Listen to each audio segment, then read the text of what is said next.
জায়গা ভাঙাচোরা, কাজ হচ্ছে না, কেমন যেন ম্রিয়মাণ, শিল্পী নাই, কলাকুশলী নাই, নড়াচড়া নাই, একটা নিষ্প্রাণ জায়গা মনে হয়।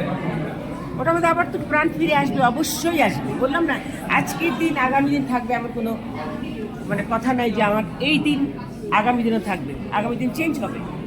এই যে নিষ্প্রাণ, এইটার পেছনে মোটা দাগে কি কারণ? আমি কারণ সম্পর্কে জনগণ জানে, দর্শক জানে, আমরা সবাই জানি, কাজেই ওটা আর আমি বলতে চাই না। বলে খামাখা কাকে দোষারোপ করবো? আমি কাকে দোষারোপ করবো? এটার পেছনে কার দোষ? আমাদের সম্মিলিত দোষ, আমাদের সবার দোষ।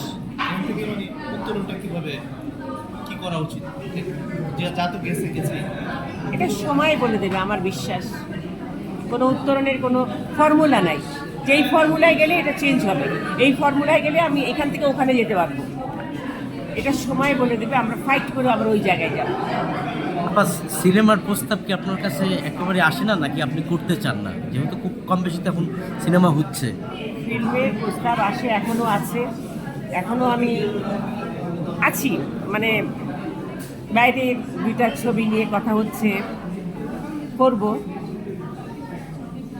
আমি দেখে শুনে করতে চাচ্ছি আর কি। এই বয়সে এসে ভুলভাল করে তো দরকার নেই। আর এত করেছি আমি, এখন হঠাৎ করে এমন জায়গায় পা দিলাম, পিছলে পড়ে গেলাম, হাড্ডিগুটি ভাঙলাম, ফেলতে আমি চাইবো না। একটু সাবধানে পা ফেলতে হবে। বা অনেকের সাথে কাজ করছেন, বিশেষ করে সিনেমার কথা যদি বলি, মান্না ভাই বা সালমান শাহর যে সিনেমাগুলো, সেগুলো আপনার সাথে যে কাজগুলো সহশিল্পী, সেগুলো নিয়ে খুব বেশি চর্চা হয় বা আপনাকে মানুষ পছন্দ করে। তাদের সাথে কাজের অভিজ্ঞতা কেমন ছিল? মান্না ভাইয়ের কথা বা যদি আমি যখন যার সাথে কাজ করতাম, সবার সঙ্গে আমার ভালো সম্পর্ক ছিল। আমার সঙ্গে কখনই কারোর সঙ্গে